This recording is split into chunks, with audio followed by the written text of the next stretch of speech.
কুষ্টিয়ার ঘটনায় যে তাদের কোনো রাজনৈতিক পরিচয় আছে কি না, এটার উত্তর আমি বরাবর যেভাবে দিই এখনও দিই, ভবিষ্যতে একই উত্তরই দিতে থাকব।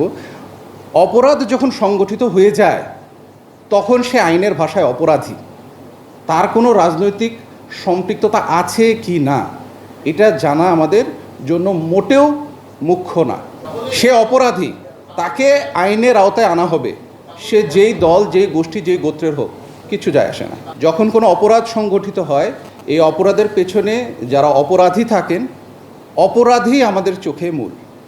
তাকে আইনের আওতায় নিয়ে আসাটাই আমাদের প্রথম এবং প্রধান কাজ। আইন শৃঙ্খলা পরিস্থিতি এখন অবনতি হয়েছে এভাবে করে নির্দিষ্ট কোনো মাপকাঠি দিয়ে বলা সম্ভব না।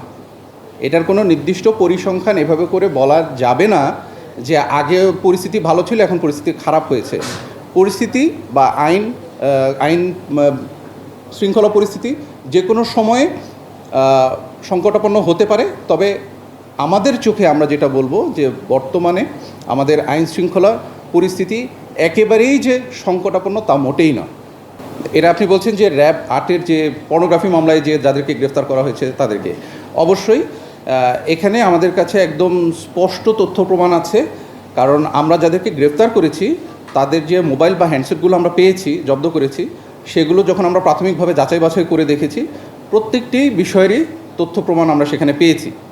সেগুলোর অডিও ভিডিও রেকর্ডিং পুরোটাই আমাদের কাছে আছে।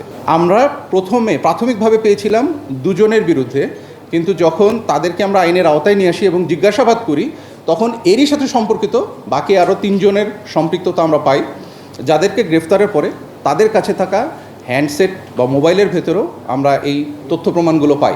শুধুমাত্র নিরাপত্তার খাতিরে যে কোন চ্যানেল কি কি নামে চলছে, কি কি নামে সেগুলোকে বাজারে ছাড়া হয়েছে, এগুলো আমরা নিরাপত্তার খাতিরে এখন আপনাদের সামনে উপস্থাপন করছি না।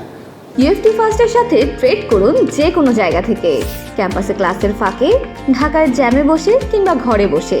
ট্রেডিং এখন হাতের মুঠোয়, তাই ট্রেড করুন যখন খুশি, যেখানে খুশি।